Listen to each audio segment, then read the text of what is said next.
Elena stood in the luxurious ballroom, unrecognizable in her crimson gown, watching her ex-husband's face drain of color as recognition dawned. "You look like you've seen a ghost, Alex," she said, with an icy smile. 3 years ago, he'd served her divorce papers while she lay in a hospital bed fighting cancer. Tonight, as his business empire began to crumble around him, he would learn the true cost of betrayal. Alexander Reynolds stood at the edge of his empire, 60 floors above a city that increasingly bore his name. From this penthouse sanctuary, the man who had built a pharmaceutical fortune from nothing watched the sunset ignite the windows of his towers scattered across the skyline like golden monuments to his ambition.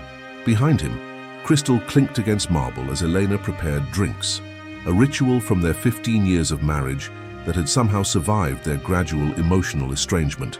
"The Russell acquisition finalized today," he announced without turning, his voice carrying the casual arrogance of a man accustomed to bending reality to his will. "Stock jumped 12 points. The board is ecstatic."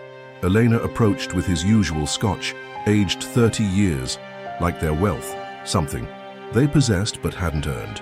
She'd selected the crystal tumblers from their Paris anniversary rather than everyday glasses. Something about the gravity of what she needed to tell him demanded this small ceremony. "Congratulations," she offered, their fingers brushing momentarily as he took the drink. Once, that contact would have sparked electricity between them. Now, it felt like touching a stranger. "We should celebrate."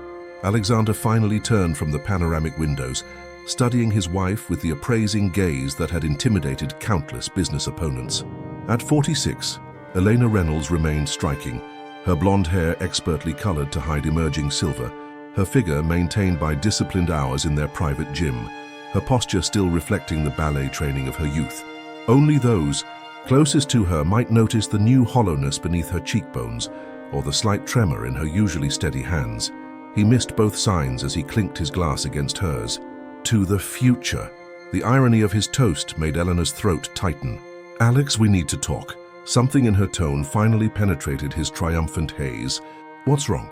Did something happen with the Garber preparations?" Of course, his mind would go immediately to business.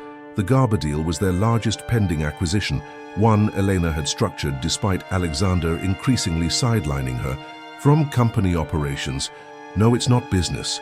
She moved to the white leather sofa, perching on its edge like a bird ready for flight. "It's my annual checkup results." Alexander remained standing, irritation flickering across his sculpted features. "But don't tell me Dr. Winters wants more tests. The last batch cost us a week of productivity." "Alex," the single syllable carried enough weight to halt his dismissal. "Sit down, please." He complied with visible reluctance, maintaining the careful distance that had grown between them in recent years. A chasm disguised as inches. "The tests showed abnormalities," Elena continued, her voice clinical as if discussing someone else's tragedy. "The imaging confirmed it. Stage 4 metastatic carcinoma. It's already spread from the primary site to my lymphatic system and beyond." Alexander's expression shifted through confusion to disbelief to something resembling concern. "Cancer? That's impossible. You're healthy. You're dying," she finished for him, the word dropping between them like a stone into still water. "Without immediate and aggressive treatment, Dr. Winters gives me 6 months. With standard protocols, perhaps a year." The silence that followed felt eternal. Elena had rehearsed this moment for hours, imagining Alexander pulling her into his arms, promising they would fight this together, showing a glimpse of the man she'd fallen in love with before success had hollowed him out. Instead, his first response was to drain his scotch and stand to pour another. "We'll get other opinions. The best specialists, Memorial Sloan Kettering, Mayo Clinic, wherever. Price is no object." Such a predictable reaction, throwing money at the problem, maintaining control through action rather than processing the emotional reality. Once, Elena would have found his take-charge attitude comforting. Now she recognized it as emotional avoidance disguised as leadership. "I've already consulted with specialists," she said quietly. "The diagnosis is conclusive. We need to discuss what happens next with my treatment with us, with the company." At the mention of Reynolds Enterprises, Alexander's expression sharpened. He placed his refilled glass on the marble coffee table with deliberate care. "What do you mean, with the company?" "I'll need to step back from operations immediately. The treatments will be debilitating." and we'll need to prepare for possible succession concerns if things don't go well. Succession? Alexander's voice hardened. Elena, you haven't held an official position in years. The casual cruelty of his statement stole her breath. Though she'd surrendered her executive title to appease old-school investors who preferred dealing with men, Elena had continued architecting the company's most critical expansions from the shadows. Every major success in the past decade had carried her invisible fingerprints. I see, she managed, her heart constricting with a pain that had nothing to do with her diagnosis. So, my illness is a personal inconvenience, not a business. Concern? Something flickered in Alexander's eyes. Perhaps recognition of his callousness, perhaps calculation of consequences. He crossed to sit beside her, taking her trembling hands in his. The gesture felt rehearsed, like one of his press conference performances. Forgive me, that came out wrong. His tone softened to the one he used when cameras rolled. Of course this affects everything. We'll face it together, like every other challenge. For a moment, Elena allowed herself to believe him. Then she noticed his eyes darting to his watch. Tell from their early days, when he'd been a poor poker player at charity casinos. He was already calculating how to minimize disruption to his schedule, how to frame this development to shareholders, how to protect the empire above all else. The Taiwanese investors are expecting you at Elysium in an hour, she reminded him hollowly. Relief flooded his features at her understanding. I should call to reschedule. Go, Elena interrupted. This dinner secures the Eastern expansion. I know how important it is. Alexander hesitated, his ambition warring briefly with obligation. Are you certain? I can have Harrison take my place. I need time to process anyway. She managed a smile that felt like shattered glass against her lips. We'll talk more tomorrow. Make plans. He kissed her forehead with perfunctory affection before retreating to their bedroom to change for dinner. Elena remained motionless, watching the last crimson streaks of sunset surrender to darkness, her untouched drink warming in her hand. In that moment, with brutal clarity, she understood that Alexander Reynolds had already begun calculating the cost-benefit analysis of a dying wife. The press conference was a masterpiece of public manipulation. Standing before a forest of microphones at Reynolds Enterprises headquarters, Alexander projected the perfect image of a devoted husband temporarily stepping back from business to support his ailing wife. His arm around Elena's shoulders felt like an iron bar, his scripted words about facing this challenge together ringing hollow in her ears. She played her part flawlessly, the brave spouse facing mortality with dignity, leaning into her husband's strength. The gathered press corps watched with sympathetic expressions, unaware they were witnessing an elaborate performance. That evening, as Elena lay in their bed, nauseated and exhausted from her first treatment, she heard Alexander enter the bedroom. Through half-closed eyes, she watched him place documents on her nightstand with practiced stealth. What are those? She murmured, forcing herself to consciousness. Alexander stiffened, clearly having believed her asleep. Just some papers for your review. Nothing that can't wait until morning. Something in his evasive tone triggered a warning in Elena's mind. She reached for the bedside lamp, wincing as the movement pulled at the newly installed port in her chest. The document's heading swam into focus. Petition for dissolution of marriage. Elena blinked, certain the medications were causing hallucinations. She looked from the papers to Alexander, who had retreated to the doorway, his expression a calculated mask of professional regret. What is this? She whispered, the words barely escaping her constricted throat. I think it's best we handle this efficiently, he replied, his voice eerily detached. My legal team advises formalizing our separation before your medical expenses accumulate. The settlement is generous. You'll retain the West Side apartment and receive a monthly stipend sufficient for your care. The world tilted beneath Elena, reality distorting like a funhouse mirror. This couldn't be happening, not today. Not after the cameras had captured their united front just hours earlier. Not after 15 years building a life and empire together. You're divorcing me because I have cancer? The question emerged as a broken whisper. Alexander straightened his Italian silk tie, a nervous habit preceding difficult negotiations. The cancer has simply accelerated a conversation we've needed to have for some time. We've been growing apart for years, Elena. You must have felt it too. A hysterical laugh bubbled from her lips. Growing apart? Is that what we're calling this? You discarding your wife the moment she becomes a liability instead of an asset? Something hardened in Alexander's expression. The ruthlessness that had made him legendary in corporate takeovers now turned against the woman who had helped build his empire. I've instructed my team to handle this discreetly. The public narrative will emphasize our mutual decision to minimize your stress during treatment. He spoke as if discussing a business restructuring rather than demolishing their marriage. The settlement exceeds what the prenuptial agreement requires. I'm being more than fair. Fair? Elena repeated, the word tasting like poison. You stand before cameras playing the devoted husband, then serve me divorce papers while I'm recovering from my first treatment. What exactly about this is fair, Alexander? He sighed impatiently. Emotional scenes won't change anything. Review the papers with your attorney. I've compiled a list of lawyers experienced in similar situations. Get out, Elena whispered, tears finally breaking free. Get out.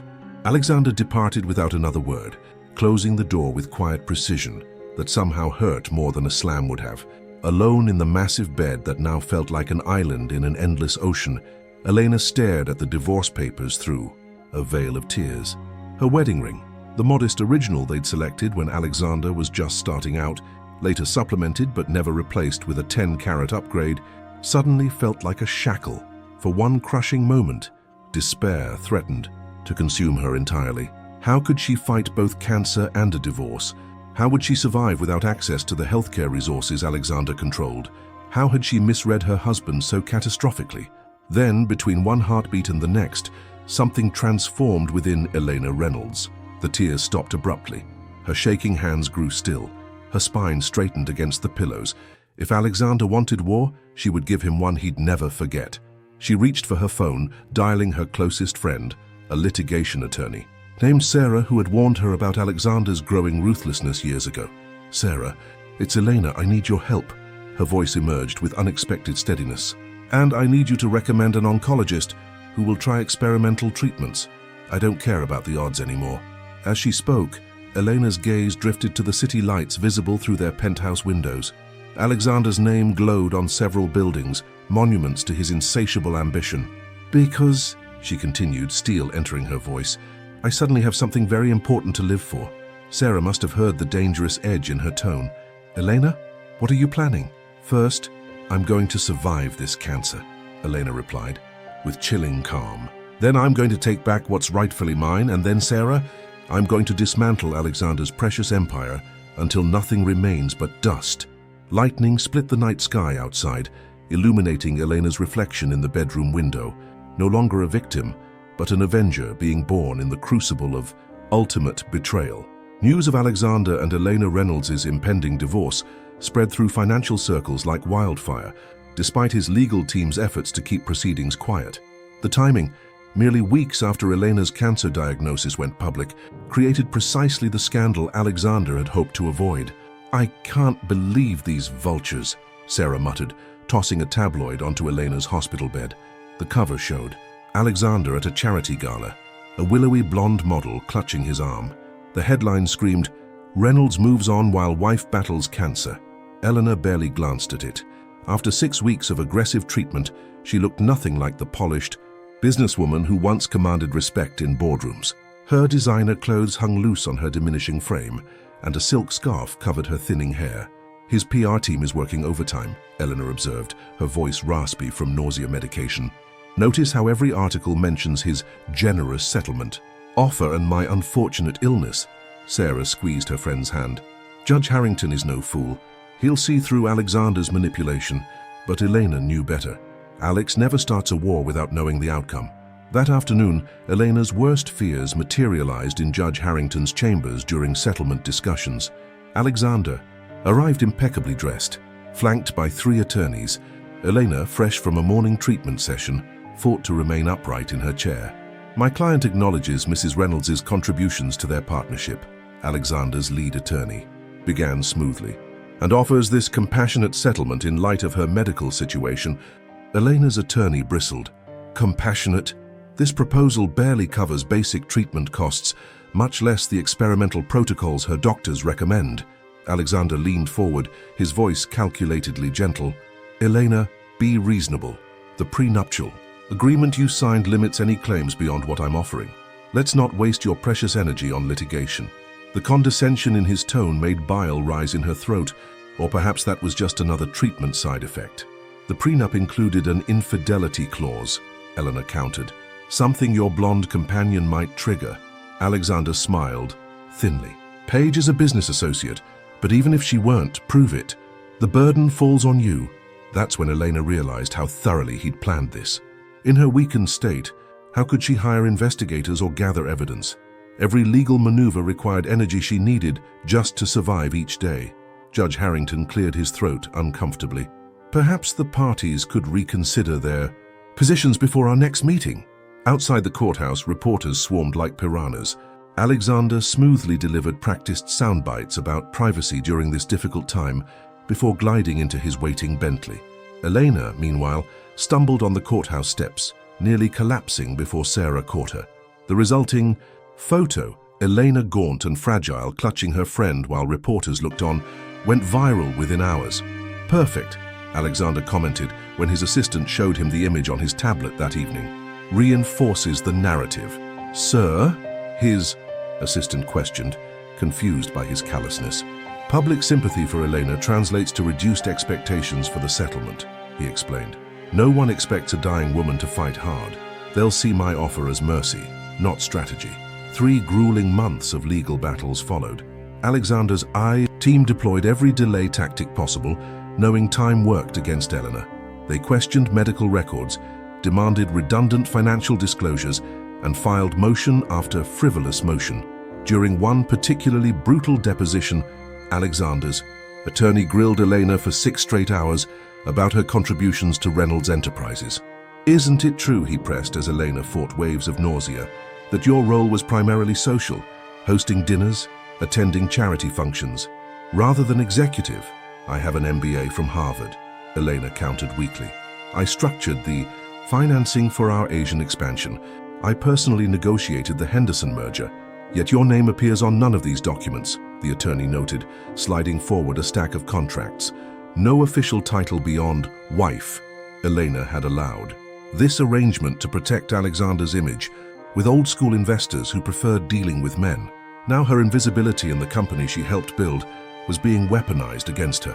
The final hearing came on a rainy Tuesday. Elena, hospitalized the previous night for treatment complications, arrived via wheelchair. Alexander didn't even glance her way. Judge Harrington, who had seemed sympathetic initially, now avoided eye contact as he approved a settlement shockingly close to Alexander's original offer. Elena received the smaller West Side apartment, a monthly stipend barely covering standard treatments, and a fraction of the assets she'd helped build. This is unconscionable, Sarah hissed as they left the courtroom. Elena said nothing, conserving her limited strength. The betrayal cut deeper than she could express. Not just Alexander's cruelty, but the system's failure to protect her when she was most vulnerable. That evening, Elena sat alone in her new apartment, half the size of their guest house, staring at medical bills already exceeding her monthly allowance. Alexander had timed everything perfectly, using her illness as both weapon and shield. Her phone buzzed with a news alert. Alexander Reynolds had proposed to Paige Whitmore, the model from the tabloid cover. The announcement included news of Reynolds' enterprise's expansion into medical technology, specifically cutting-edge cancer treatments. The irony was sickening. The man divorcing his cancer-stricken wife was positioning himself as a healthcare visionary. Elena's trembling fingers dialed Sarah's number. Have you seen? Sarah answered immediately. Yes, Elena whispered. Did you know he acquired Meridian Pharmaceuticals last month? They have patents pending for the exact treatment protocol my doctors recommended, the one he refused to cover in the settlement. The silence between them crackled with horrified understanding. He's profiting from treatments he denied you, Sarah finally said. Something hardened in Elena then, a crystallization of resolve beyond anger or hurt. She thought of Alexander's smug certainty that she would die quietly, conveniently erasing his betrayal from public memory. Sarah, Elena said, her voice suddenly steady, remember that Swiss doctor Dr. Winters mentioned. I want you to contact him. Use my remaining jewelry as collateral, if necessary. Elena, that treatment is experimental. The risks... I'm already dying, Elena interrupted, but I refuse to die on Alexander's timeline. She gazed out at the city skyline, where Alexander's illuminated name crowned multiple buildings. His empire seemed impenetrable from this distance. He thinks this chapter is ending, Elena whispered, a plan already forming. He has no idea it's just the prologue. Elena's West Side apartment had become her prison. Once spacious by normal standards, the two-bedroom unit now felt suffocating, walls closing in with each passing day, the silence punctuated only by the mechanical beeping of medical equipment. The living room, transformed into a makeshift recovery space, contained a hospital bed and various monitors that reminded her constantly of her deteriorating condition. 3 months had passed since the divorce finalization. 3 months of escalating pain, of treatments that seemed to poison rather than heal. 3 months of watching her body betray her while her ex-husband's empire continued to flourish. "Your numbers aren't improving as we'd hoped," Dr. Cooper stated gently, reviewing her latest test results during a home visit. The oncologist's concerned expression told Elena everything before he even spoke. "The conventional treatments aren't working as effectively as we need." Elena nodded weakly, conserving her limited energy. "And the Swiss protocol?" Dr. Cooper hesitated. "Dr. Müller has reviewed your case. You're a candidate, but Elena," he lowered his voice, "the cost is astronomical and the treatment is brutal. Many patients don't survive the protocol itself, let alone the cancer," she finished for him. "But some do survive both. A small percentage," he conceded. "And those who do endure suffering that makes conventional chemotherapy seem mild by comparison." Elena turned her gaze toward the window. Outside, life continued. People rushing to meetings, couples walking dogs, children laughing. Normal lives untouched by betrayal and disease. How foreign that normalcy now seemed. "What's my prognosis without it?" she asked, already knowing the answer. Dr. Cooper's silence spoke volumes. "That's what I thought," Elena whispered. "Schedule the call with Dr. Müller. I'll find the money somehow." After the doctor left, Elena pulled out her laptop, a task that now required considerable effort. Her once nimble fingers felt clumsy and swollen from medication side effects. She navigated to her bank accounts, calculating assets versus medical bills for the 100th time. The settlement money was nearly gone, devoured by treatments and basic living expenses. The Swiss clinic required full payment up front. No payment plans, no exceptions. Her phone chimed with a notification. Another society page update. Reynolds hosts gala fundraiser for children's cancer research. The accompanying photo showed Alexander and his new wife, Paige. She in a designer gown worth more than Elena's monthly allowance. He beaming with philanthropic pride. The irony was suffocating. A wave of nausea, whether from treatment or disgust she couldn't tell, sent Elena rushing to the bathroom. She barely made it before violently emptying her stomach. Afterward, she slumped against the cool tile wall, too weak to stand. "Help!" she tried to call out, but her voice emerged as barely a whisper. No one heard. No one came. In the Reynolds penthouse across town, Alexander was hosting a dinner for potential investors in his new medical technology division.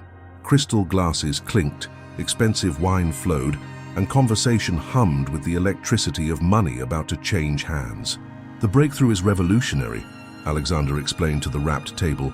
"Targeted treatments that attack cancer cells while leaving healthy tissue virtually untouched." "And your company owns the patents exclusively?" asked a Saudi prince, swirling amber liquid in his glass. "Acquired last quarter," Alexander confirmed with a practiced smile. "We expect FDA approval within 18 months. Such compassionate work," Paige added, touching her new husband's arm adoringly. "Alex has always been driven to help others." In her bathroom, Elena finally managed to pull herself up using the sink for support. The face that stared back from the mirror was unrecognizable, hollow-eyed, gray-skinned, with patches of hair irregularly growing back after the last round of treatment. She made it back to bed through sheer willpower, then reached again for her phone. The list of people she could call for help had dwindled to almost nothing. Former friends had disappeared, uncomfortable with her illness or unwilling to risk Alexander's displeasure. Business associates had chosen sides, always his. Even her closest confidants had grown distant, their initial outrage at Alexander's betrayal gradually fading into awkward pity. Only Sarah remained constant, but she was out of town at a legal conference. Elena wouldn't burden her anyway. Not when Sarah had already done so much, lending money she couldn't afford and sacrificing billable hours to drive Elena to appointments. Elena dozed fitfully until midnight, when a sharp pain jolted her awake. She reached for her medication, fumbling in the dark, and knocked the bottle to the floor. Pills scattered across the hardwood as she tried to stand, lost her balance, and collapsed with a cry. The fall sent agony lancing through her frail body.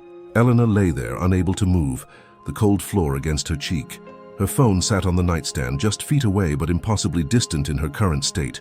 "Please," she whispered to an empty apartment, tears sliding sideways across her face. Hours passed. The elegant clock Alexander had given her for their 10th anniversary, the only valuable she hadn't sold for medical expenses, ticked relentlessly. Each second stretched into eternity, as pain pulsed through her body and fever clouded her thoughts. By dawn, Elena had managed to drag herself close enough to reach her phone. Sarah answered on the first ring. "I fell," Elena explained, voice cracking. "Can't get up. I'm calling an ambulance," Sarah responded immediately. "No," Elena protested. "Can't afford it. Insurance limit." The words trailed off as another wave of pain washed over her. Sarah arrived 45 minutes later, using her emergency key. She found Elena still on the floor, semi-conscious and burning with fever. "This ends now," Sarah declared, already dialing 911. "You need proper care." The hospital admission was a blur. Doctors spoke in urgent tones about infection, compromised immune system, deteriorating vitals. Elena floated in and out of consciousness, catching fragments of conversations. Malnutrition, complicating treatment options. Inadequate home care situation. Extraordinary financial hardship case. When she finally stabilized 3 days later, Sarah was sitting beside her bed, dark circles under her eyes, suggesting she hadn't left. "I sold my car," Sarah announced without preamble, "and cashed in my retirement fund." Elena tried to protest, but Sarah silenced her with a raised hand. "Dr. Müller is expecting you next week. One-way ticket to Zurich. Everything arranged."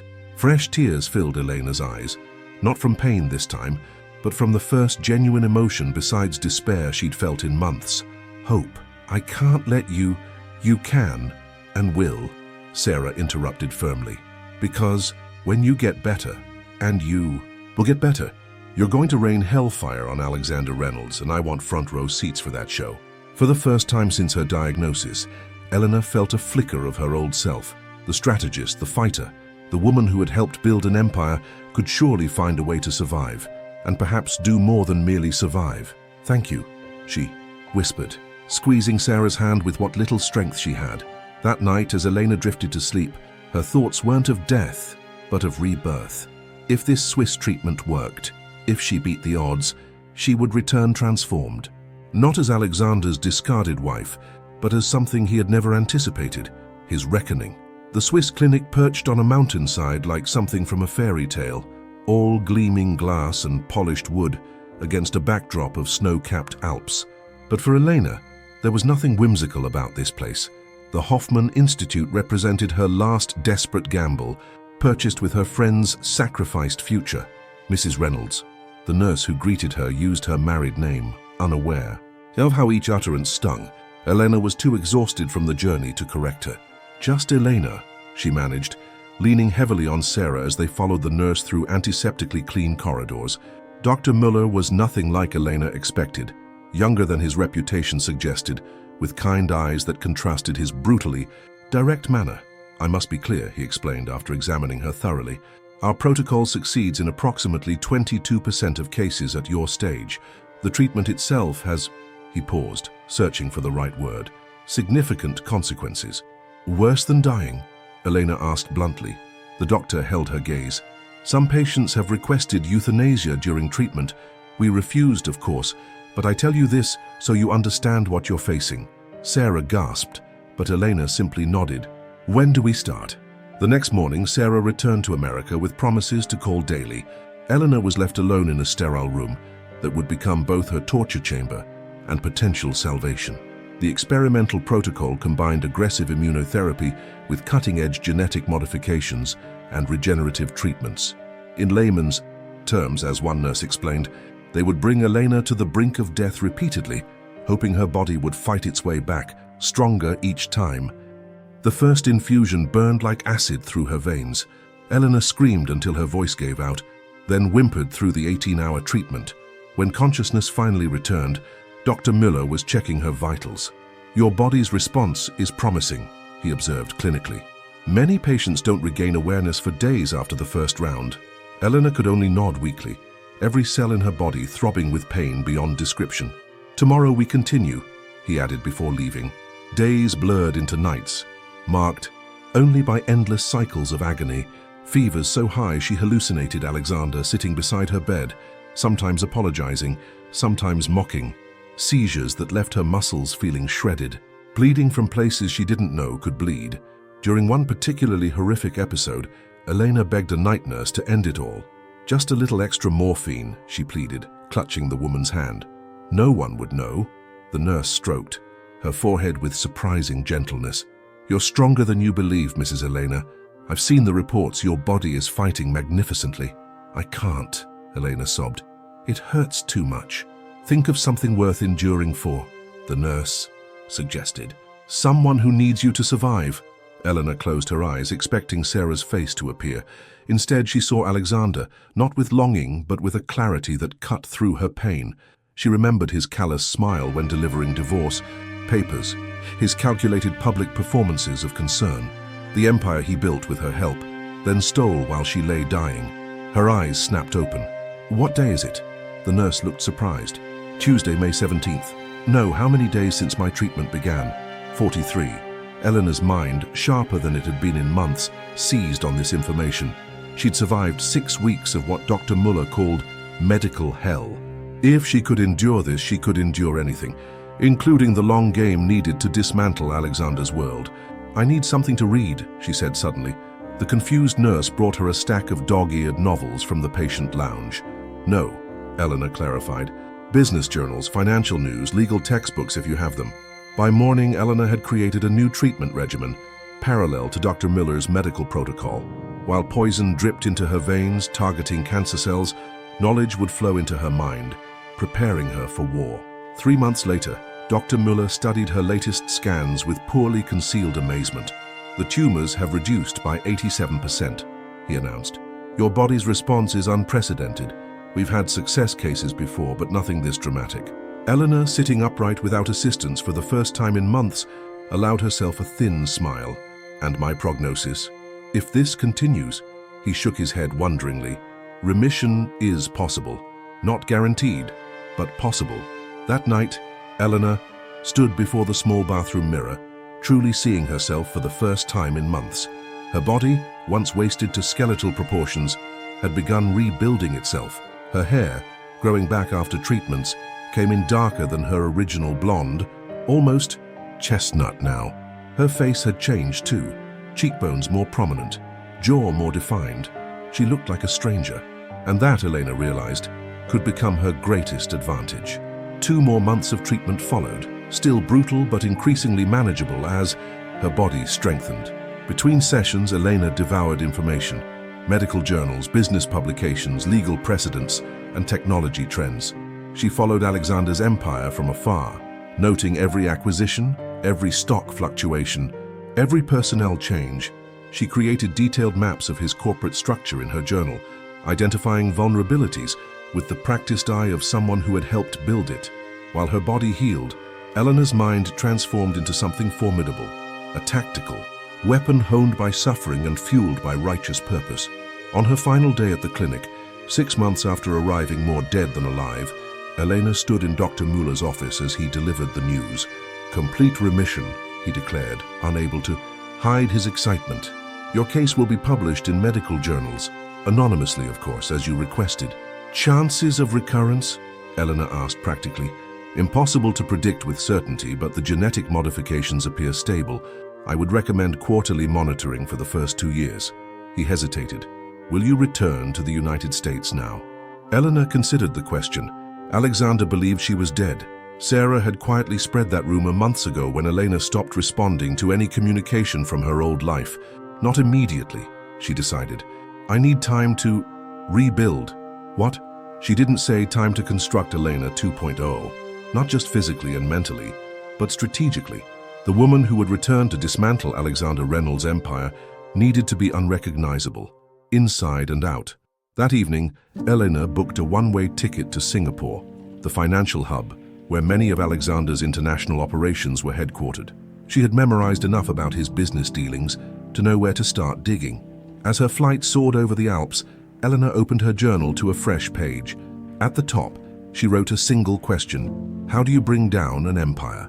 Below it, she began methodically listing Alexander's weaknesses, starting with his greatest vulnerability, his absolute certainty that Elena Reynolds was a defeated opponent, a sad chapter closed forever. The thing about empires, she whispered to herself as the mountains disappeared beneath clouds, is that they all fall eventually. She would be Alexander's Trojan horse, his black swan, his extinction-level event, and he would never see her, coming until it was too late. Singapore embraced Elena with anonymous arms. In this gleaming metropolis of glass and ambition, she was nobody, just another Western expatriate seeking opportunity in Asia's financial powerhouse, the perfect place to disappear while staying hidden in plain sight. Elena secured a modest apartment in the Tanjong Pagar district, close enough to the financial center to access information, far enough to avoid expatriate circles where she might be recognized. Using the last of Sarah's funds, she created a new identity, Elena Winters, business consultant specializing in corporate restructuring, a delicious irony not lost on her. Every morning, Elena rose at 5 a.m. for a punishing physical regimen. Dr. Miller had warned that her recovery required ongoing commitment, but while he prescribed moderate exercise, Elena pushed herself mercilessly, running until her lungs burned, strength training until her muscles screamed.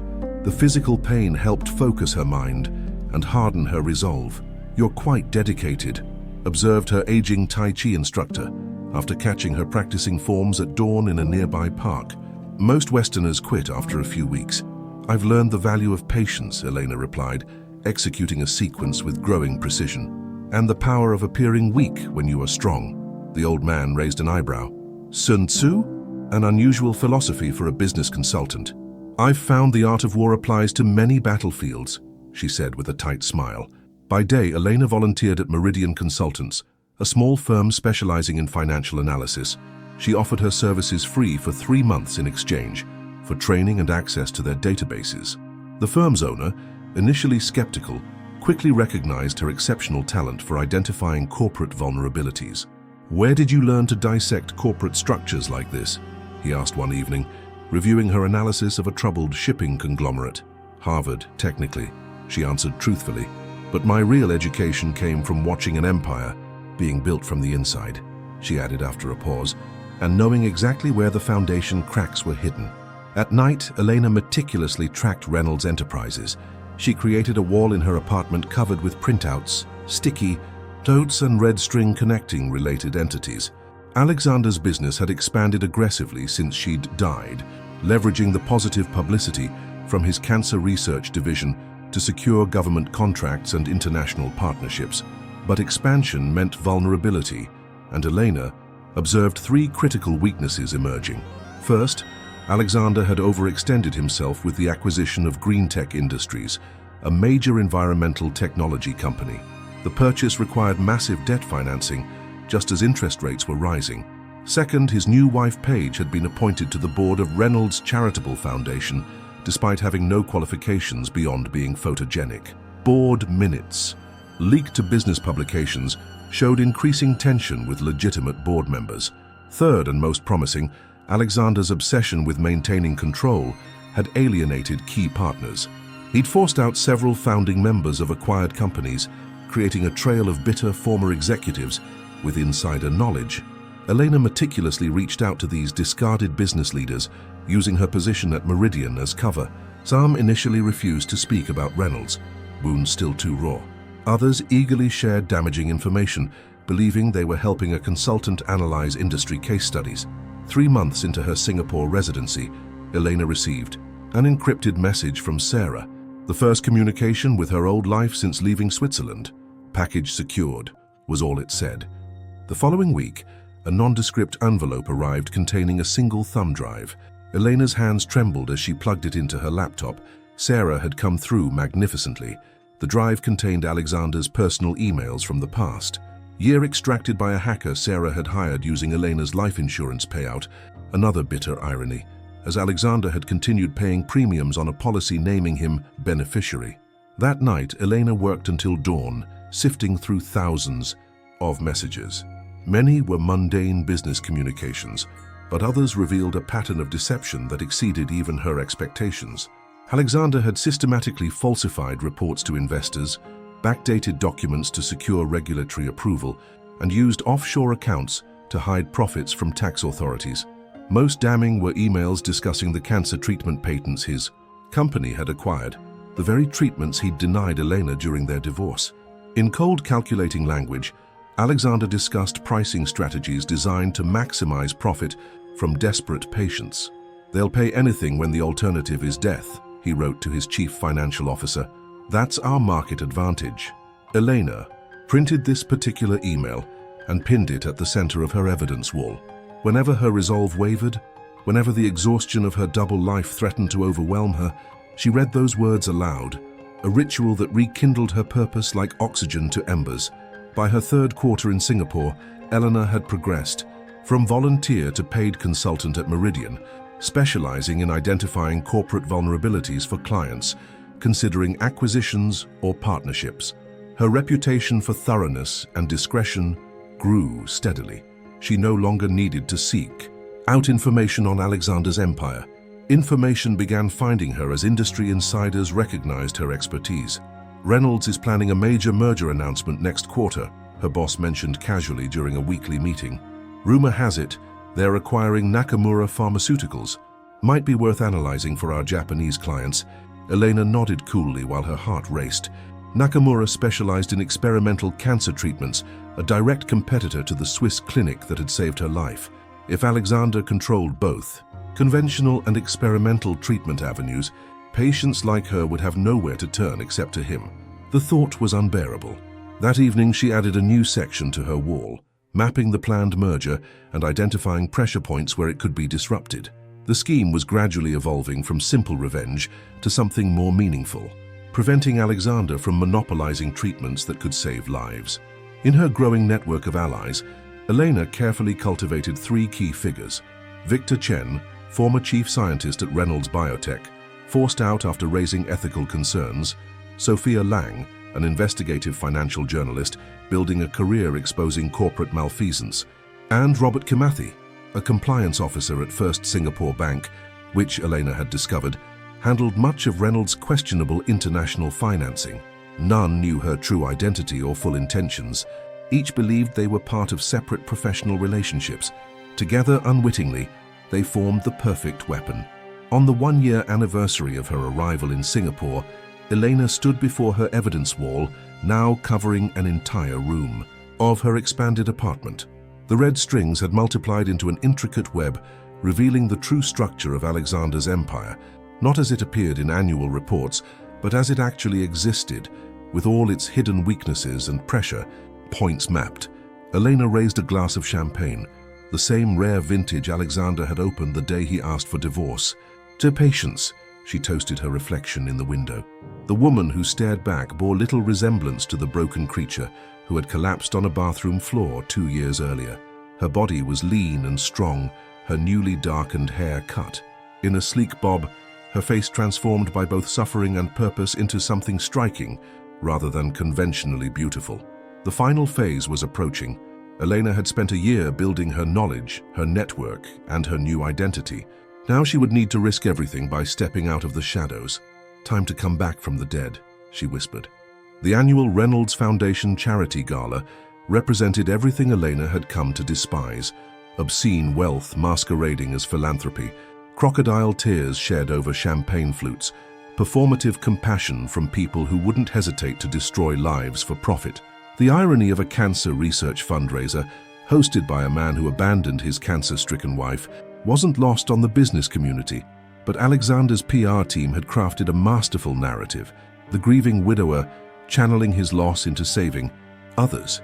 No one questioned why Elena's death had never been publicly announced, or why Alexander had remarried so quickly. The wealthy protected their own, burying uncomfortable truths beneath polite society's veneer. Tonight, that veneer would crack.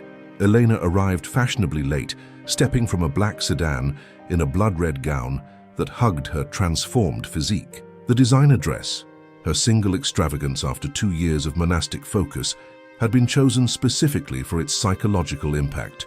In Asian cultures, red symbolized resurrection and power. In Western tradition, danger and passion.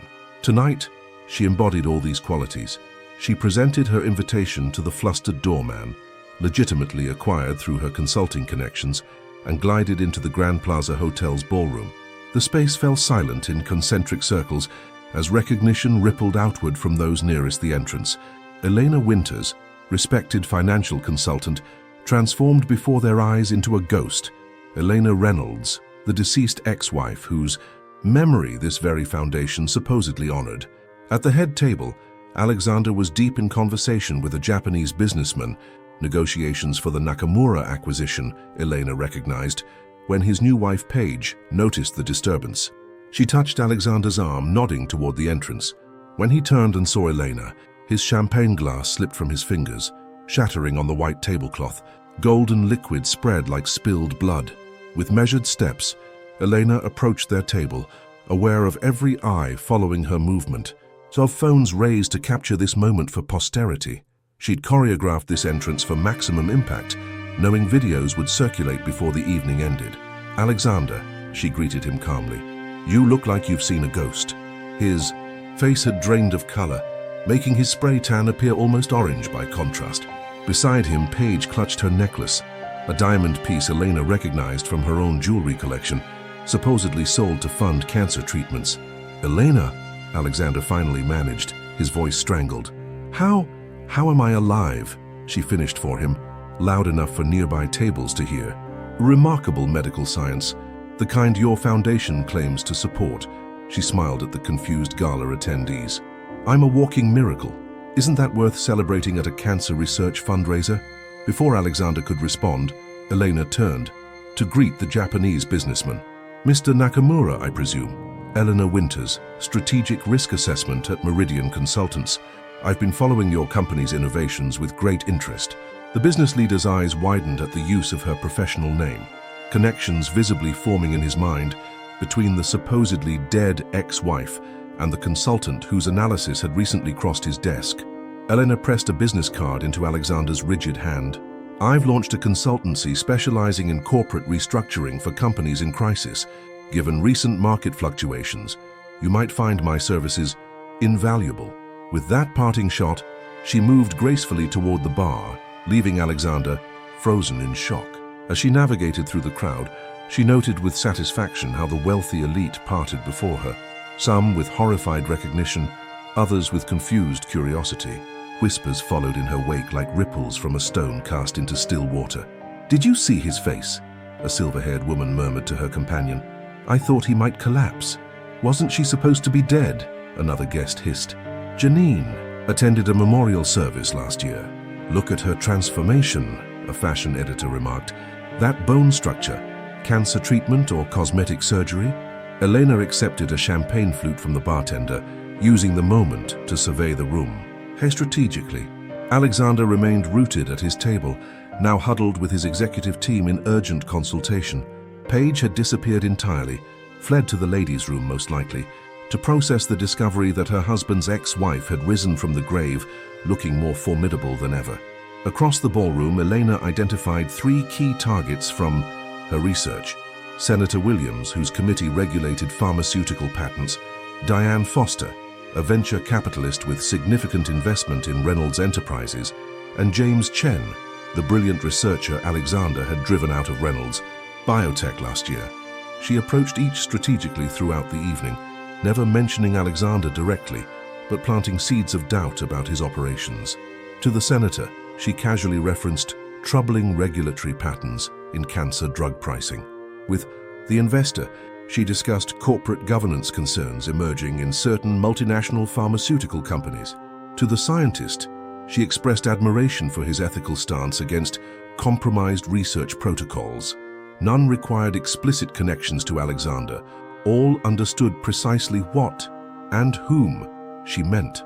By midnight, Elena had accomplished her primary mission. Her resurrection was now public knowledge, her new professional identity firmly established in the minds of key players, and seeds of doubt about Alexander's empire carefully sown. As she prepared to leave, A final opportunity presented itself. Reporters had gathered outside, alerted by social media buzz about her appearance. Elena paused on the hotel steps, allowing cameras to capture her confident smile. "Ms. Reynolds," one journalist called out, "everyone thought you were dead. Where have you been?" "Recovering, reinventing, rebuilding," she answered with practiced poise. "And it's Ms. Winters now, professionally." "Are you back to confront your ex-husband?" another shouted. Elena's smile remained perfectly composed. "I'm back to expand my consulting practice. Revolutionary Cancer Solutions has just acquired Nakamura Pharmaceuticals' patent portfolio, creating potential monopoly concerns in experimental treatments. As a survivor who benefited from competition in this space, I'm particularly interested in ensuring patients maintain treatment options." She didn't need to name Reynolds Enterprises as the parent company. Every business reporter present immediately grasped the implication. Elena had just publicly challenged Alexander's biggest pending acquisition, using her unique personal story as leverage. Back in her hotel suite, Elena kicked off her heels and powered up her laptop. Within minutes, social media exploded with videos of her entrance and Alexander's shocked reaction. Business publications were already reaching out for interviews. Back from the Dead and Reynolds Revenant were trending on multiple platforms. Her phone chimed with a message from Sarah. "Holy hell, it's begun!" Elena smiled as she removed her earrings, another item reclaimed from her past life, sold by Alexander after her death and repurchased anonymously through auction. Everything was proceeding exactly as planned. The morning financial news brought the first concrete results of her reappearance. Reynolds Enterprises stock had dropped 7 points in after-hours trading. 3 major investors in the Nakamura deal had requested clarification meetings before proceeding. Elena sipped her coffee as she scrolled through market analyses, analysts already speculating about the Reynolds Resurrection's impact on upcoming mergers. One headline particularly satisfied her. "Ex-wife's return raises questions about Reynolds' cancer care commitments." Her phone rang, an unlisted number. She answered with her new professional greeting. "Elena Winters, Strategic Consulting." "What the hell do you think you're doing?" Alexander's voice vibrated with barely controlled rage. "Surviving," she replied simply. "Against all odds. Isn't that inspiring? Whatever game you're playing." "No game, Alexander. Just business." She kept her tone professionally detached. "Though, I understand your confusion. You've always mixed business with personal matters quite destructively." His breathing was audible over the line. "You can't possibly think you can damage what I've built." "I don't think anything," Elena countered coolly. "I analyze, I strategize, I execute, as you once valued in a partner, business or otherwise." The silence stretched between them, heavy with unspoken threats. "Why are you really back?" he finally demanded. Elena allowed herself a small, genuine smile. "To ensure that empires built on suffering eventually face their day of reckoning. Consider last night the opening move." She ended the call before he could respond, savoring the rare pleasure of denying Alexander Reynolds the last word. The first battle had been decisively won. War had begun. The week following Elena's dramatic resurrection unfolded exactly as she had mapped in her Singapore war room.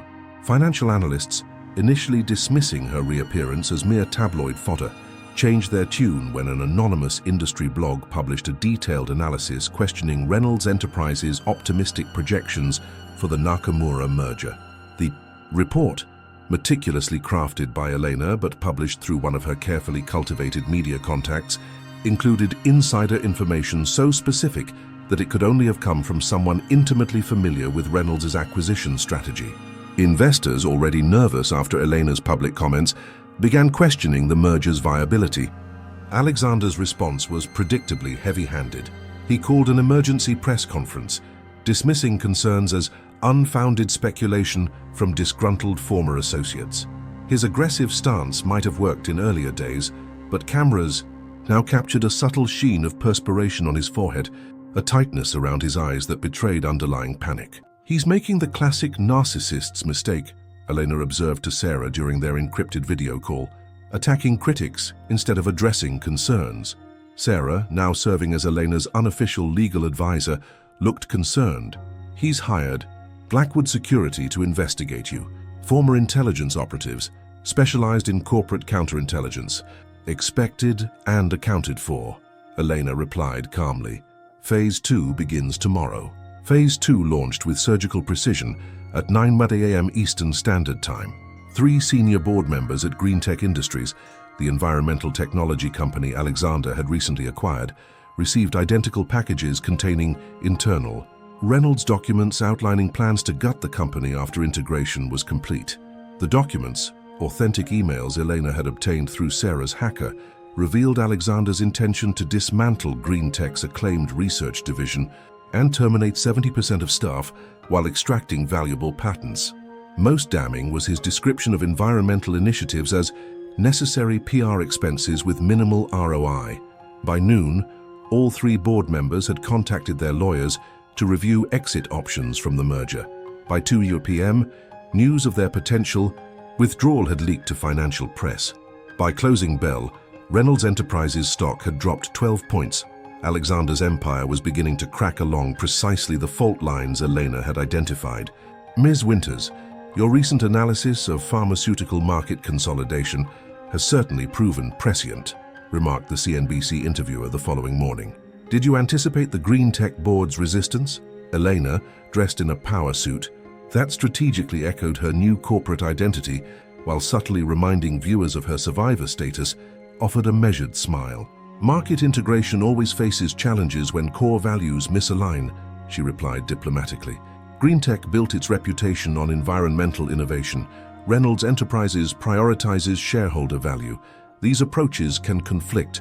Without transparent leadership, she never directly attacked Alexander, never mentioned their personal history. She didn't need to. The business world connected the dots themselves, each revelation reinforcing a narrative of a ruthless executive whose empire was built on exploitation, beginning with his cancer-stricken wife. From his executive suite, Alexander watched the interview with growing rage, hurling a crystal paperweight at the television screen. "Find something on her," he barked at his chief of security. "Everyone has skeletons. Dig until you find hers." But Elena had spent 2 years erasing her vulnerabilities. Her finances were impeccable, routed through legitimate Singaporean banks. Her professional reputation at Meridian was sterling. Her medical records remained sealed in Switzerland, protected by doctor-patient confidentiality that even Alexander's influence couldn't penetrate. Meanwhile, Elena's carefully cultivated network continued activating key pressure points. Dr. Victor Chen, the former Reynolds biotech scientist Elena had befriended in Singapore, published a peer-reviewed paper questioning the methodology behind Reynolds' most lucrative cancer drug, the same treatment Elena had been denied during divorce proceedings. Sophia Lang, the financial journalist, began investigating unusual trading patterns around Reynolds' acquisitions, hinting at potential insider trading without making direct accusations. Robert Kimathi at First Singapore Bank quietly flagged several Reynolds international transactions for regulatory review, citing compliance concerns. Each action appeared unrelated to the others. Each individual believed they were acting independently, motivated by their own ethical concerns. None realized they were synchronized components in Elena's master plan. Alexander's response grew increasingly erratic. He fired his PR team when they suggested a more conciliatory approach. He threatened legal action against Greentech board members, further alienating potential allies. He appeared at a pharmaceutical conference visibly sleep-deprived, snapping at reporters who questioned the Nakamura acquisition timeline. "He's unraveling," Sarah observed during their nightly call. "Faster than even you predicted." Elena nodded, feeling no satisfaction, only cold determination. His greatest weakness was always his belief in his own invincibility. He never built meaningful alliances, only transactions. "Unlike you," Sarah noted meaningfully. Indeed, while Alexander had accumulated business partners based on utility, Elena had cultivated genuine relationships during her renaissance. People trusted her, not Elena Winters the consultant, but the woman behind the professional facade who had survived unspeakable betrayal and emerged stronger. The decisive blow came 7 weeks after Elena's reappearance.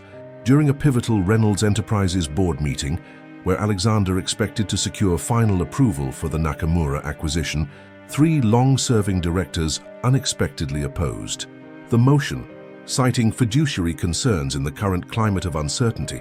These directors, all hand-selected by Alexander years ago for their loyalty, had each received visits from Elena the previous evening, not with threats or bribes, but with evidence that Alexander planned to use them as scapegoats if the merger failed, backed by emails showing his intention to replace them regardless of the outcome.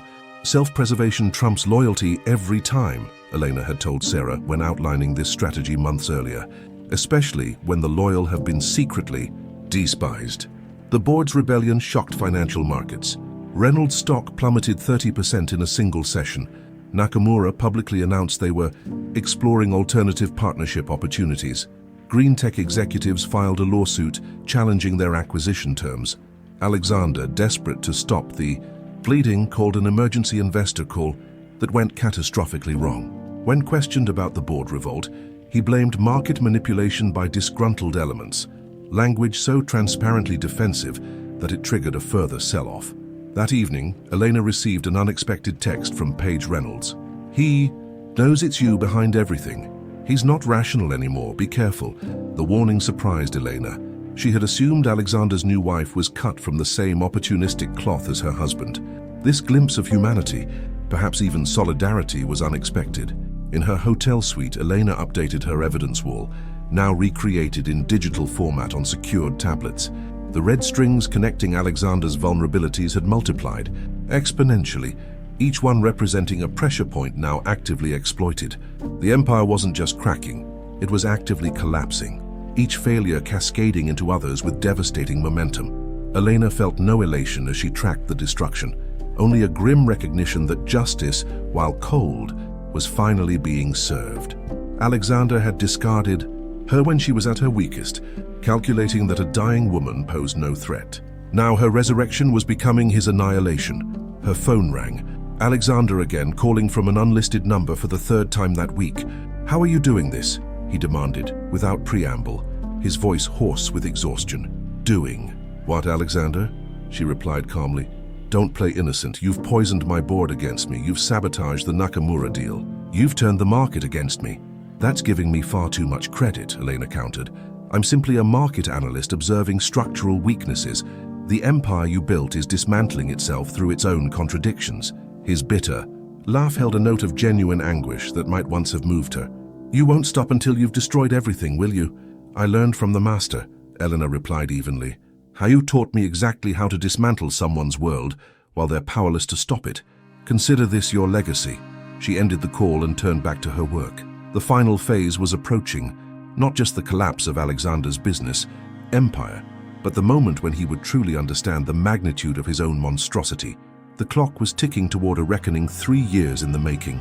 In an abandoned industrial warehouse on the outskirts of the city, an unlikely alliance gathered around a makeshift conference table.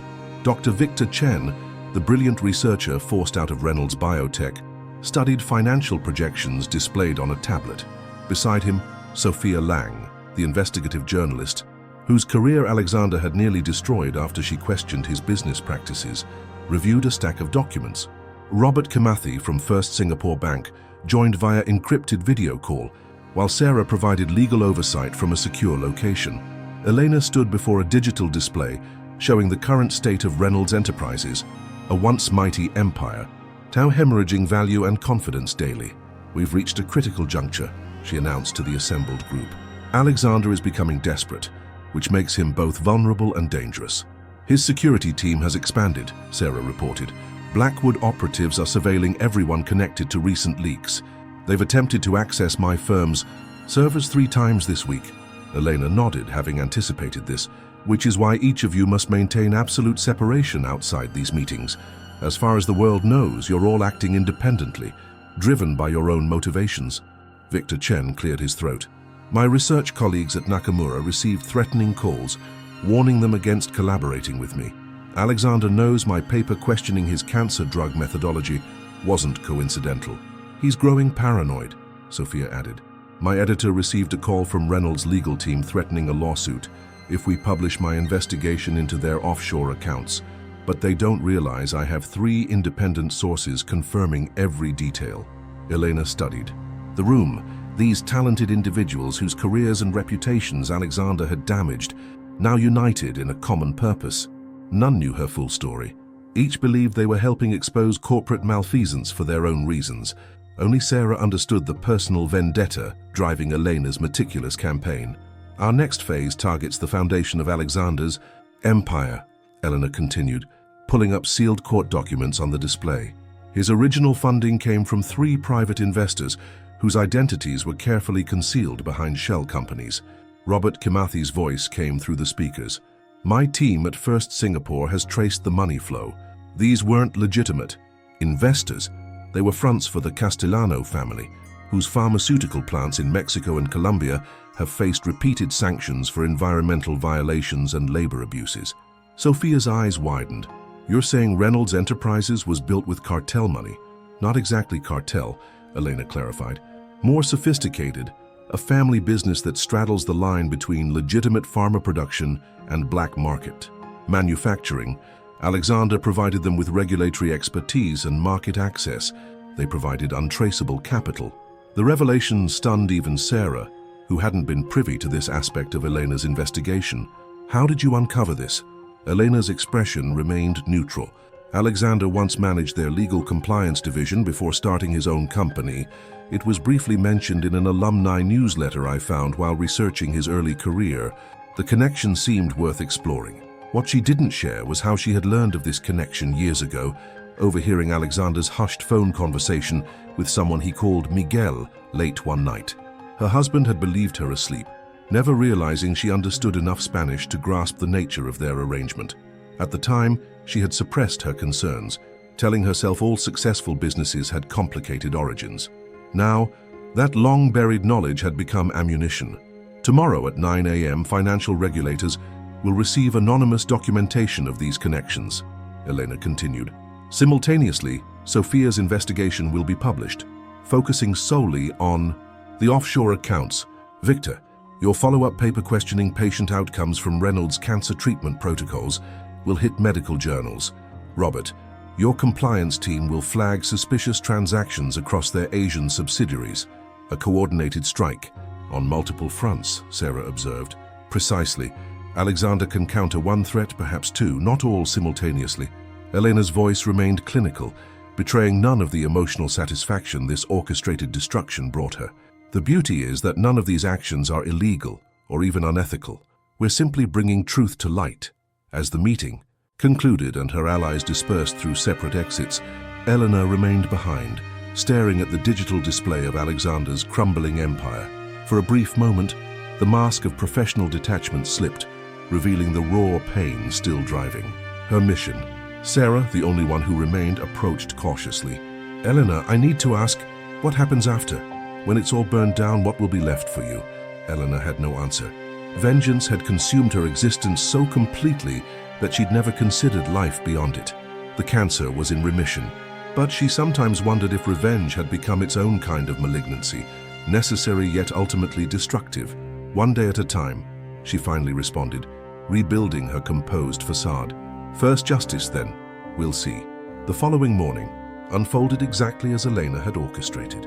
At 9 a.m., regulatory authorities received comprehensive documentation on Reynolds Enterprises' questionable founding investments. By 9:15, Sophia's exposé on offshore tax shelters went live on a major financial news site. At 9:30, Victor's medical journal article questioned whether Reynolds' flagship cancer drug delivered results consistent with its claims. By 10 a.m., compliance flags had been raised at banks across Asia regarding Reynolds' international transactions. Alexander, already wounded from previous attacks, found himself fighting a war on 4 fronts simultaneously. His phone rang constantly, board members demanding explanations, bankers questioning account activities, lawyers warning of potential regulatory investigations, investors threatening to withdraw support. By noon, trading of Reynolds Enterprises stock was temporarily suspended after falling 40% in a single morning. Emergency board meetings were called. Nakamura Pharmaceuticals publicly withdrew from acquisition talks. Green tech executives accelerated their lawsuit. Elena monitored the collapse from her hotel suite, tracking each development with cool precision. There was no celebration, no triumph, only the methodical checking of items from a long-planned list. Her phone buzzed with a text. From an unknown number. This is Page again. He's locked himself in his study with a bottle of scotch. Security team everywhere. Something about Castellano connections being exposed. He's saying you couldn't possibly know about that unless you were working with Miguel. What have you done? Elena didn't respond. Alexander's new wife was becoming an unpredictable variable, showing unexpected concern that didn't fit Elena's careful calculations. At 3 p.m., her secure line rang. Sarah, her voice tense with urgency. Turn on financial news. Now, Elena switched on the television to see Alexander on screen, his appearance shocking even to her. The polished executive was gone, replaced by a haggard figure with rumpled clothes and wild eyes. He was holding an impromptu press conference outside Reynolds' headquarters. These coordinated attacks on my company are orchestrated by my former wife, he declared, abandoning all pretense of corporate messaging. Elena Reynolds faked her death, created a new identity, and has systematically manipulated markets and media against me. This is not business. This is personal vengeance. The reporters erupted with questions, cameras capturing Alexander's unraveling in real time. Mr. Reynolds, are you denying the documented connections to the Castellano family? Is it true, Reynolds? Biotech falsified efficacy data for cancer treatments. Why did 3 board members resign this morning? Alexander's face contorted with rage. My wife, my ex-wife, is behind all of this. She should be dead. The treatments didn't work for 98% of patients. She wasn't supposed to survive. The moment he realized what he'd admitted, his face drained of color. The cameras caught everything. His confession, his horror, his complete collapse as security rushed to remove him from the microphones. Elena watched in silence, a single tear sliding down her cheek. Not for the man he had become, but for the final death of whatever they had once been to each other. It's done, she whispered to herself, as financial analysts on screen began dissecting the implications of Alexander's meltdown. It's finally done. But even as she spoke, Elena knew this wasn't the end. The most personal confrontation still lay ahead, when she would face Alexander not through proxies or financial warfare, but directly, one survivor to one destroyer. The disintegration of Reynolds Enterprises was not a single cataclysmic event, but a carefully orchestrated sequence of collapses, a demolition planned with such precision that each falling piece triggered the next in a cascade of destruction. Elena's masterpiece of revenge unfolded with the inevitability of a Greek tragedy, with Alexander Reynolds cast as the hubristic king whose empire crumbled beneath him. The morning after Alexander's disastrous press conference, federal agents arrived at Reynolds' headquarters with search warrants. Employees watched in stunned silence as boxes of documents were carried out, hard drives seized, and executive offices sealed. Alexander himself was nowhere to be found. His private jet had departed for the Cayman Islands at 3 a.m., a desperate flight that only reinforced perceptions of guilt. Elena monitored these developments from a command center she'd established in a suite at the Four Seasons, the same hotel where she and Alexander had spent their 10th anniversary a lifetime ago. The irony wasn't lost on her. Multiple screens displayed financial news channels, legal documents, and real-time updates from her network of allies. Sarah sat beside her, coordinating with prosecutors who were suddenly very interested in evidence they'd been collecting. His lawyer called, Sarah reported, hanging up her secure line. They're floating an immunity deal in exchange for testimony against the Castellanos. Elena shook her head. Too late for deals. The evidence is already with international authorities. OND. Screen Reynolds Enterprises stock had been halted indefinitely after falling 70% over 3 days. Corporate vultures were already circling, eyeing valuable divisions that might be salvaged from the wreckage. GreenTech's board had successfully petitioned to reverse their acquisition, reclaiming their company's independence. Nakamura had announced a partnership with a European conglomerate instead. The Reynolds name will be removed from the cancer center at Memorial Hospital, another update announced. The institution where Elena had received her initial devastating diagnosis was erasing all associations with her ex-husband's tainted legacy. Sarah studied her friend with concern. You should be celebrating. This is everything you planned for 3 years. But Elena's expression remained somber. This was never about celebration, Sarah. It was about justice. And it's not complete yet. The final phase of Elena's plan, the most personal and perhaps the most dangerous, required Alexander himself. Currently in flight to what he believed was sanctuary, he remained unaware that the Cayman banking authorities had frozen his accounts hours earlier, again thanks to Robert, Kimothy's financial intelligence network. His plane will be denied landing clearance in Grand Cayman, Elena explained, checking her watch. They'll divert to Miami for refueling, where federal agents will be waiting. He'll escape them. I've ensured security will be deliberately understaffed and he'll need somewhere to hide. Sarah looked alarmed. You're letting him escape federal custody? That's obstruction. Temporarily, Elena clarified. I need him desperate and alone for the final confrontation. After that, authorities can have what's left of him.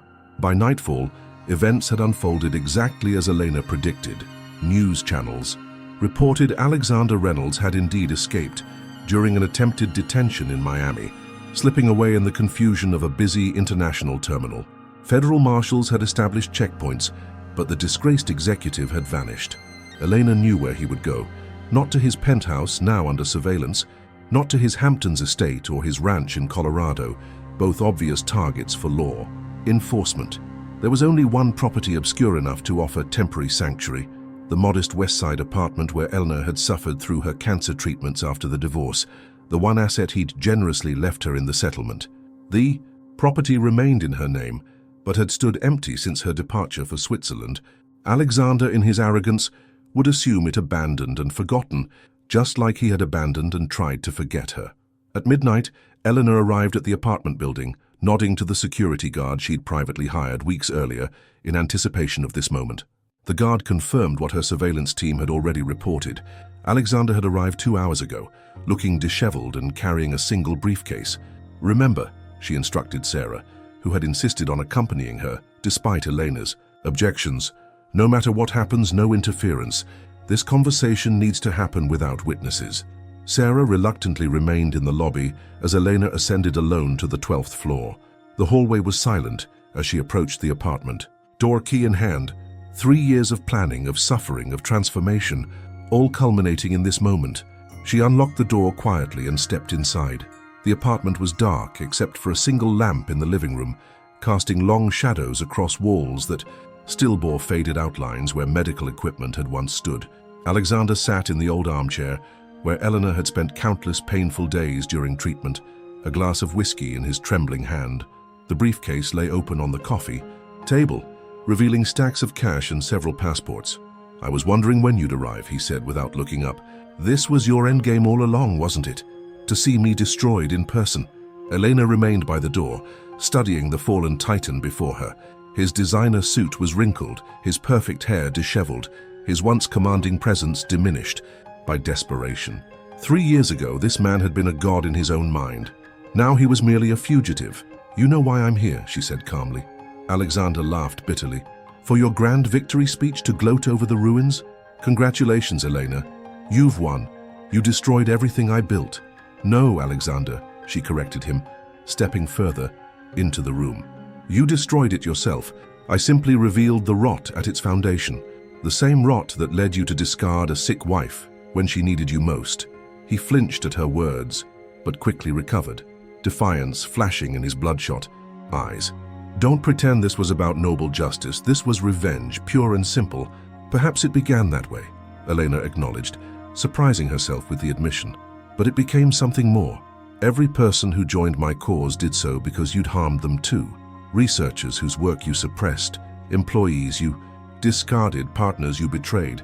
I didn't create your enemies, Alexander. You cultivated them yourself, one cruel decision at a time. Alexander drained his glass, pouring another with unsteady hands. So what happens now? You turn me into federal marshals? Watch me led away in handcuffs for your final satisfaction? That would be too easy, Elena replied, her voice hardening. First, you're going to hear exactly what you put me through. For the next hour, Elena methodically described every moment of suffering he had inflicted, the humiliation of being served divorce papers in a hospital bed, the agony of treatments she could barely afford after he took everything, the nights spent alone on a bathroom floor too weak to stand. She forced him to hear about the experimental protocols in Switzerland, treatments so painful she had begged for death. She detailed the months of rehabilitation, the reinvention of herself from broken victim to avenging architect. She spared him nothing, painting the full portrait of the destruction he had wrought and the phoenix that had risen from its ashes. Alexander listened in stunned silence, the glass forgotten in his hand, his face ashen as the full weight of his monstrosity dawned on him. I didn't know, he finally whispered. I never imagined. You never bothered to imagine, Elena cut him off. That was always your fatal flaw. People weren't real to you, just assets or liabilities on your personal balance sheet. She approached the coffee table, picking up one of his fake passports. You still don't understand the true scope of what's happened, do you? Every escape route you've planned has already been closed, every hidden account frozen, every loyal ally turned. The Castellanos have disavowed you, blaming you entirely for exposing their operations to international authorities. Alexander's expression crumpled as the absolute totality of his defeat finally registered. What do you want from me? Money? Public confession? What would possibly satisfy you now? Elena studied him for a long moment, searching for any remnant of the man she had once loved. There was nothing. Perhaps there never had been anything real beneath the charismatic facade. I want nothing from you, she said finally. That's the point you still don't grasp. This was never about taking something from you. It was about showing you exactly who you are and ensuring you face the consequences of that truth. She moved toward the door, her mission complete. Federal agents are surrounding this building as we speak. In your briefcase, you'll find a complete confession I've prepared, detailing your financial crimes, your connections to the Castellanos, and your deliberate suppression of medical treatment availability. Sign it, and prosecutors will recommend against maximum sentencing, refuse and face the full weight of international charges. Alexander stared at her, bewilderment giving way to a dawning, horrified respect. You've thought of everything. I learned from watching you, Elena replied. The difference is I've used that knowledge to expose truth rather than bury it. As she reached for the doorknob, Alexander called out, his voice suddenly desperate. Elena, wait, I'm sorry for everything. If I could go back. She turned, meeting his gaze directly for the final time. That's the tragedy, Alexander. I believe. You are sorry now, but only because you lost, not because you understand what you did wrong. Outside, red and blue lights illuminated the street as federal vehicles positioned themselves around the building. Sarah waited by Elena's car, relief washing over her face as her friend emerged from the building. Is it done? She asked softly. Elena nodded, looking up at the apartment window where Alexander's silhouette was visible, head bowed in defeat.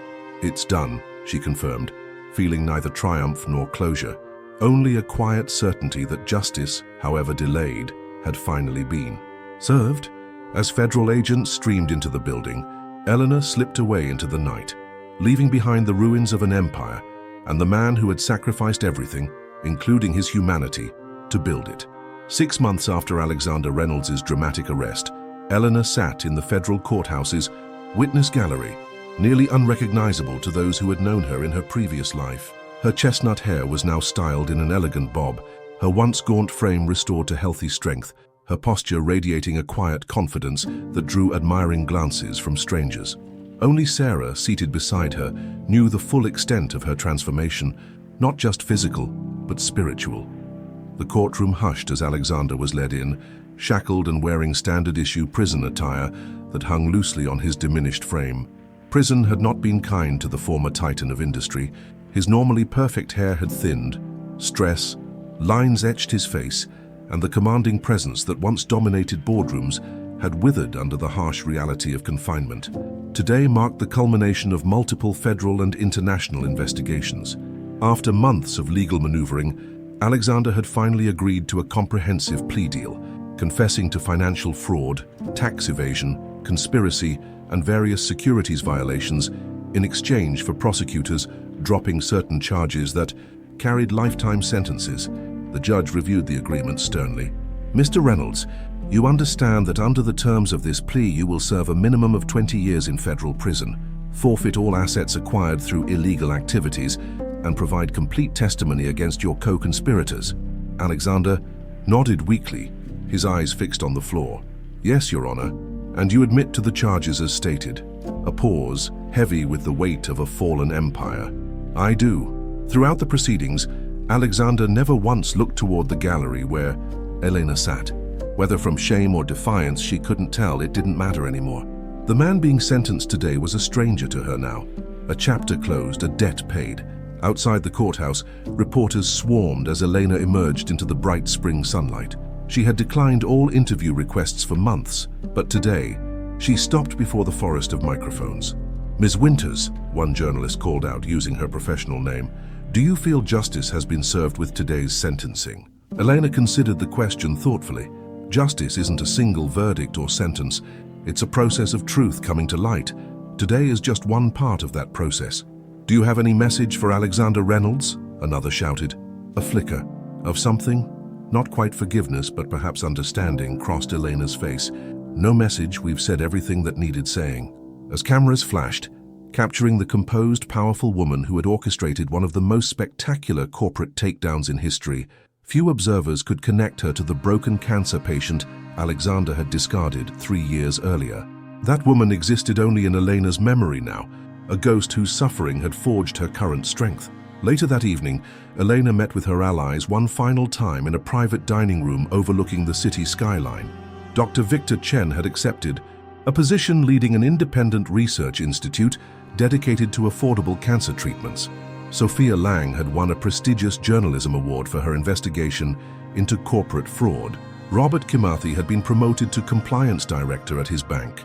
Sarah was establishing her own legal practice, specializing in patient advocacy. To unlikely friendships, Elena toasted, raising her glass to the people who had helped dismantle an empire while rebuilding their own lives. And to second chances, Sarah added meaningfully, catching Elena's eye. After dinner, as the others departed, Sarah lingered behind. "So what happens now? The mission is complete. Alexander is finished. The companies are restructured. What does Elena Winters do next?" It was the question Elena had avoided for months, focusing instead on finalizing Alexander's prosecution. With that chapter closed, the future stretched before her, vast, uncertain, and for the first time in years not defined by vengeance. "I'm thinking about Switzerland," she said finally. "Not for treatment this time." Sarah looked surprised. "Switzerland? Dr. Müller contacted me last week. The clinic that saved my life is establishing a patient advocacy foundation, helping people access experimental treatments regardless of financial means." Elena's expression softened with genuine passion. "They've asked me to lead it. Using your expertise in corporate restructuring for actual good," Sarah observed with a smile. "Poetic." "There's more," Elena continued. "Remember how Alexander's company acquired those cancer treatment patents? The ones he planned to price out of reach for most patients?" Sarah nodded, her expression darkening at the memory. "In the asset forfeiture, those patents are being transferred to a public health trust. I've been asked to serve on the governing board, ensuring the treatments remain accessible." A touch of irony colored her voice. "Apparently, my unique perspective on the ethical implications of medical gatekeeping makes me an ideal candidate." The two women shared a knowing smile at the understatement. Few could claim a more personal understanding of medical injustice than Elena Reynolds. As they walked together along the nighttime streets, Elena found herself drawn to a small park where a cancer survivor's memorial stood, a simple stone structure with flowing water, dedicated to those who had fought the battle she had somehow survived. "You know what haunts me sometimes," Elena said quietly, watching the water catch moonlight. "If Alexander had stood by me during my illness, if he'd been the husband he pretended to be in public, his empire would still be standing. My suffering alone wouldn't have created this reckoning." "What do you mean?" Sarah asked. "It wasn't just my pain that brought him down.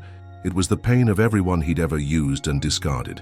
Dr. Chen, whose research Alexander suppressed, employees fired for questioning ethics, investors misled about projections. I was just the catalyst that united them."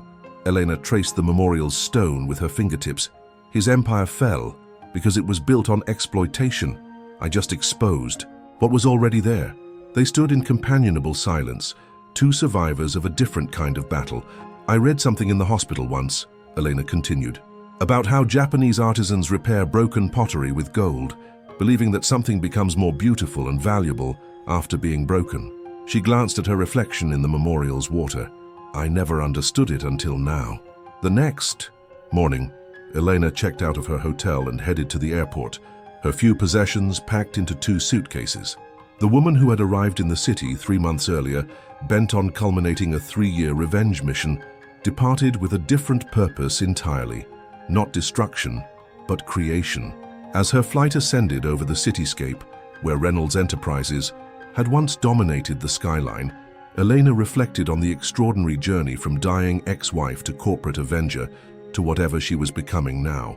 The cancer diagnosis that should have ended her life had instead transformed it. The betrayal that should have destroyed her had ultimately empowered her. Her phone chimed with a message from Sarah. Just saw the news. Nakamura is partnering with Chen's Research Institute using the released patents. Treatments will be available at cost to patients who meet criteria. Your work continues even as you leave. Elena smiled, feeling something unfamiliar bloom in her chest. Not satisfaction or vindication, but genuine hope. Beyond revenge lay purpose. Beyond justice lay healing. Beyond the past lay possibility. In Switzerland, the clinic perched on its alpine slope awaited her arrival, no longer as a desperate patient gambling on survival, but as a leader bringing hard-won wisdom to others facing similar battles. Dr. Miller had written that her experience made her uniquely qualified to navigate both the medical and financial labyrinths cancer patients faced. You understand both sides of the mountain, he'd written. The desperate climb up and the transformed journey down. As the plane banked toward Europe, Elena opened her journal to a fresh page. At the top, she wrote a new question to replace the one that had driven her for 3 years. How do you build something meaningful from ruins? Below it, she began methodically listing possibilities, opportunities, connections, constructing a future with the same determination she had once applied to dismantling Alexander's past. Her last entry, written as the Alps appeared on the horizon, read simply, "The most powerful rebirth comes after the most complete destruction." Alexander Reynolds had died twice, first in the diagnosis that should have ended her life, then in the Swiss clinic where she'd shed her old identity. Elena Winters had risen from those ashes as an instrument of reckoning. Now, a third iteration was emerging, neither victim nor avenger but creator. The empire she would build would not be measured in buildings bearing her name, but in lives extended, suffering eased, and justice served for those without the resources to claim it themselves. As the plane descended toward Zurich, Elena closed her journal with a sense of completion. Alexander's empire had fallen. Her mission was accomplished, but her story, her real story, was just beginning. Elena Reynolds' story isn't just about revenge, but about rebirth. From a woman discarded in her most vulnerable moment, she transformed into a force for change, proving that our greatest strength often emerges from our darkest moments. Her journey of pain reminds us that sometimes we must lose everything to discover what we're truly capable of. True power doesn't lie in the empires we build or the fortunes we amass, but in our ability to rebuild ourselves when life shatters us. Elena lost her marriage, her health, and her identity, but found something far more valuable in the process: purpose. While Alexander built an empire based on exploitation that inevitably crumbled, Elena transformed her suffering into a mission to help others, creating a legacy no amount of money could buy. Have you ever faced a betrayal that seemed impossible to overcome? How would you react if someone who vowed to stand by you in good times and bad abandoned you when you needed them most? Would you have the strength not just to survive, but to completely reinvent yourself? Think about how many people at this very moment are going through their own moments of despair, unable to imagine that this pain could transform into purpose. Did this story touch your heart? Did it make you reflect on the choices that define who we truly are? Don't keep these reflections to yourself. Subscribe to the channel now and turn on notifications to continue receiving transformative stories like this one. And don't forget to click on the video appearing on screen now. Poor Boy Without Cleats is a prodigy of Tigris, to continue your journey through emotional stories that might change your perspective forever.